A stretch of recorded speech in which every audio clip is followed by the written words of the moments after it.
Is a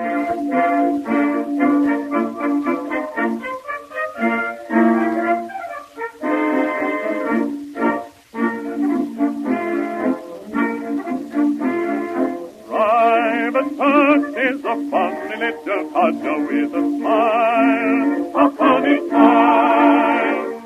5 feet none, he's an awful little dodger with a smile, a funny smile.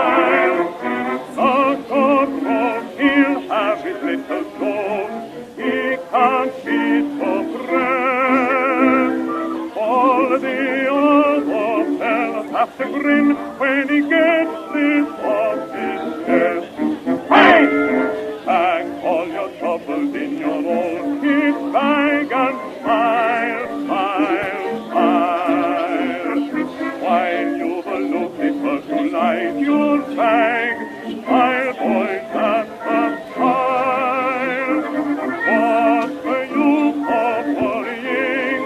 It never was worthwhile. Oh, pack all your troubles in your own kit bag and smile, smile, smile. Pack all your troubles in your own kit bag and smile, smile, smile. While you were looking for the light your bag, smile, boys, and smile. What were you for worrying? It never was worthwhile. Oh, and all your troubles in your own kit bag and smile, smile, smile. I'd like to welcome everyone here. Lovely to see such a crowd today. Thanks for coming to Meredith today to remember the Bamganie soldiers of World War I, and I feel in a way to celebrate Bamganie. A lot of people mightn't have heard of Bamganie, but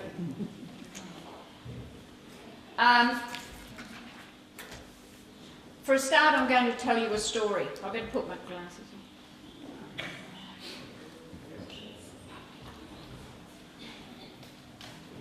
Now this story was told to me by Doug Henderson, and the story very much involves Doug Henderson and his involvement with the Bamganie School, the pine trees, which we've got represented here today, and the honour roll. Sadly, Doug died on March 29th this year, and he dearly wanted to be at this event today, but we're glad to have his wife Maureen and some of his family. The Henderson family had a long association with Bamganie and the Bamganie School. William Henderson, born in 1826, he came to Bamganie and set up on May Farm, and his wife had 12 children. His youngest son was Joseph, who was born in 1877, and he established himself on a property called Lee View.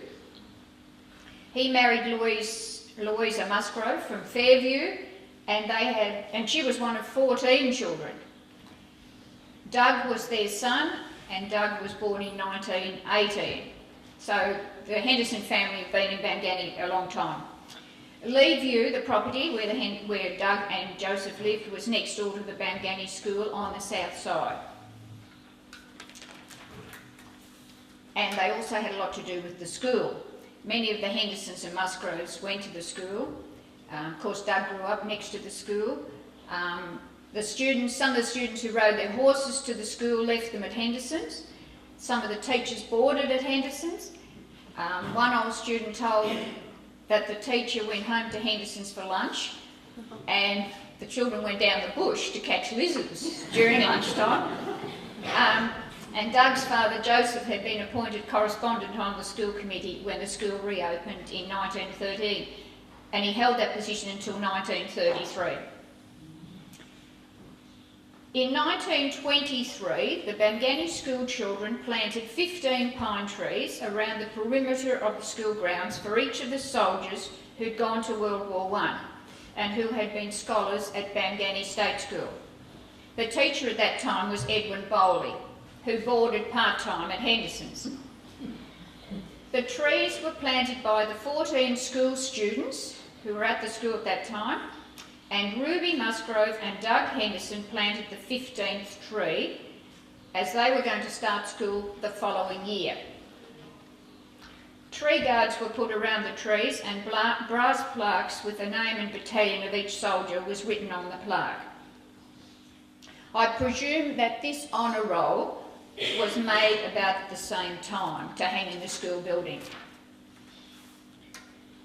Now, the students who planted the trees were Gladys Musgrove, who became a Paulden, Muriel Musgrove, who became a Hocking, Maggie Henderson, who became a Stone, Jessie Henderson, Ian Knight, Gordon Elliott, Percy Musgrove, Ian Small, Gordon Bowers, Maisie Elliott, who married and became Carter and then Irwin, Jean Elliott, Ken Musgrove, Harry Musgrove and Max Musgrove, and Ruby Musgrove and Doug Henderson, as I said, planted the 15th tree.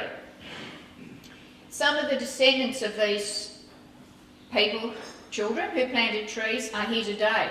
Could you put your hand up if you're related to those? Very good. We've got one lady here who planted a tree, but she's coming on later. Doug Henderson, so that happened in 1923. Doug Henderson started school in 1924. He obtained his merit certificate, although he told he hated school. He told that his father made him stay at school for an extra 2 years, and then he did the same schoolwork for 3 years. But his father made him stay there so the school stayed open, so his sister Lorna could attend there. Doug left school in 1933 and the school closed immediately when he left because of lack of numbers. He left school and he helped his father catch rabbits and cut wood. The school building was moved away in 1943. Doug told that the honour roll was in their family home and that his father told his children to be careful of it because it was precious. Now, Doug married Maureen in 1942 and they lived at 27 Wallace Street, Meredith for 62 years. Doug worked as a maintenance man on the Bannockburn Shire for 25 years, and at weekends he fenced and he farmed Leaview and he worked in his vegetable garden, and he always said his hobby was work. Is that right, Maureen? Yes. Doug was a great bloke, a great family and community man with an amazing memory and an interest in history. We're sorry he couldn't be here today. In 1967, fire ravaged the Bamganie district and burnt through the Bamganie State School site. Doug found some of the plaques that had been scattered, he thinks, by children. He found them on the roadside and he sent them off to the families of the soldiers. In 1970, as the Shire maintenance man, he was given the job to clean, paint and prepare the Meredith Shire Hall to become the Meredith Kindergarten.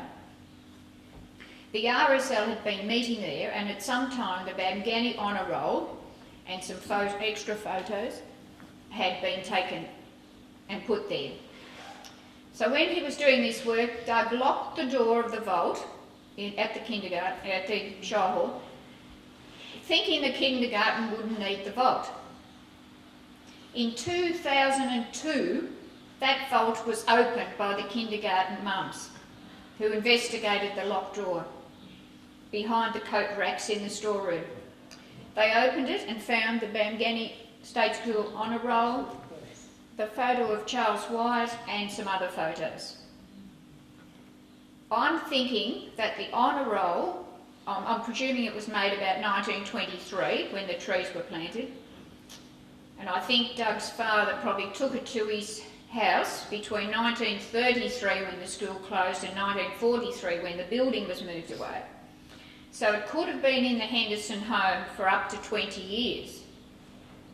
And it was in the vault at the kindergarten for 30 years. So it's got an amazing story. It has been restored by the Golden Plains Shire and it now hangs in the Bannockburn Shire Hall. And they've lent it to us and the photo today. So I think that's just a remarkable story of Doug's involvement with Bamganie and this story. Now, we're really here today to remember the soldiers who went to the war, and to get us in the mood, may I introduce Mike Whittle, who's going to sing us his own composition called The Last Man from Denali.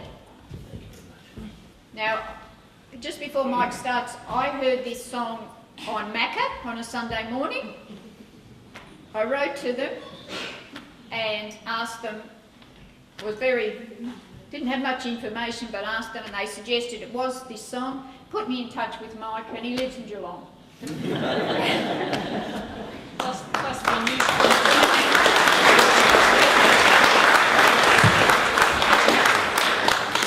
Yeah, this song comes from my involvement, my first teaching position in Inglewood. I grew up with an uncle, Bill Witchley, who was a First World War returnee, and he was a delightful Aussie. He was the sort of person who would, in a Scrabble game, try and fit the word bum or piss or any other slightly rude word into the Scrabble.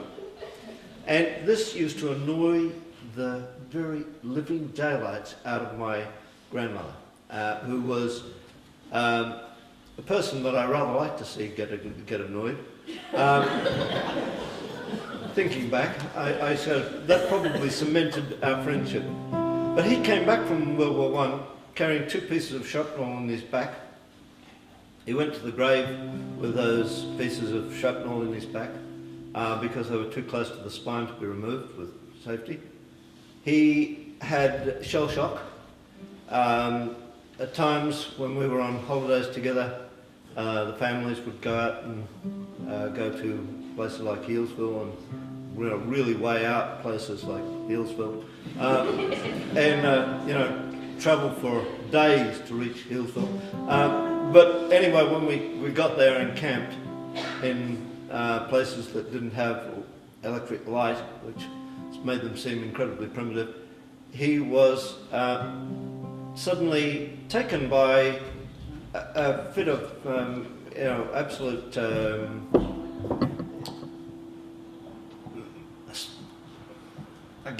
terror with the slamming of a door. Thunder and lightning used to send him sort of like into shudders. Whoops. And the upshot of all of that was I sort of got to think about what the World War had done to him and many other diggers. Look at that! We have. Okay, so there he goes. So Bill Witchley was another member, and very little was paid attention to these returnees. They soldiered on. That was all they did. When they came back from the World War I, they soldiered on. Anyway, I went around to various places around Inglewood and attended dances, functions, young farmers, that sort of thing.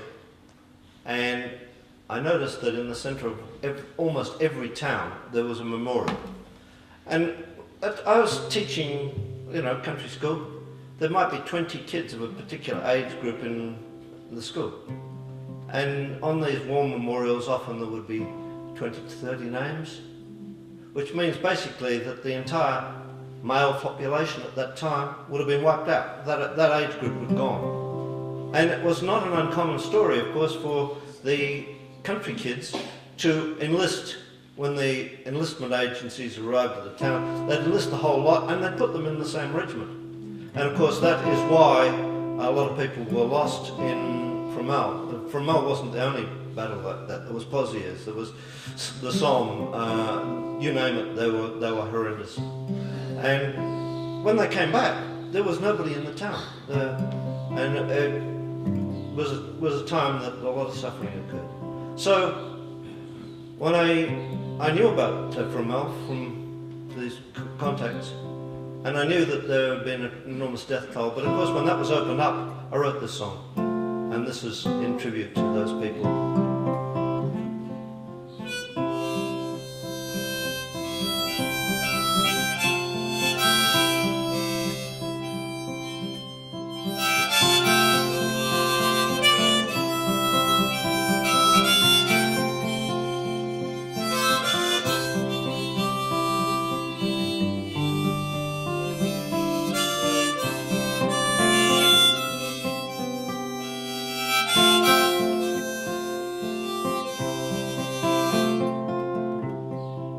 And I'm the last man from Denali of my battalion at Vermont. General Heaking gave the orders, you know our troops were shot to hell. And the men that I signed up with, Lord, I was with them as they fell. My 59th was cut to pieces, oh, the 60th as well. Oh, but the doc says I'll recover, yet that nurse looks set to cry, and I'm left wondering why, of all his mates, I'm the one who did not die. You know, I've just been told that they'll ship me home, but the thing to understand is that every mate that I grew up with is out there dead in no man's land. So I'm writing you this letter, and you'll get it with the mail. Oh, for I'll be homeward bound, you see, when that Warilla next set sail. I'll be home, but I guess that I'll be drinking on my own. For there was never Spud and Roger, oh, we'd find shortcuts through the scrub when we had a thirst worth the quenching at the old Denali pub. But I'll be home, and I'll raise a glass to all these mates I've known. You see, I'm the last man from Denali of us volunteers who went to war from that sports ground where we all signed up. It seemed the cause worth fighting for. And I'm the last man from Denali of the 15th Brigade there at Vermont. You see, that evening when the orders came, so many diggers fell, and I was right by James, my father. He copped one in the chest of my mates around Denali. He may just have been the best. You know, I knelt down there beside him. I spoke with him as he died, but 15th Brigade could not advance, no matter what was tried. And in retreat back to our lines, you know, we trod through guts and blood of our mates and of the diggers, cut to pieces in the mud. Oh, but I'll be home. Yes, I'll be home, to raise a glass to all these men I've known. See, I'm the last man from Denali of our newly formed brigade. Oh, there were no gains laid out from out, despite the price we paid. Us diggers, we had just arrived. You know, we'd barely got our kit when we were slaughtered by the 1,000 sent out to do our bit. And I'm the last man from Denali who saw Pompey Elliott's tears wreathe the remnant of his brigade when command ignored his fears. And the wounded here, well, they're strange to me. You know, I scarce know 4 or 5 for my 59th battalion. Perhaps 100 may survive. Oh, but I'll be home. I'll be home, and raise a glass to all these men I've known. See, I'm the last man from Denali who saw ran out from home and lost all his friends on the battlefield. I was with him.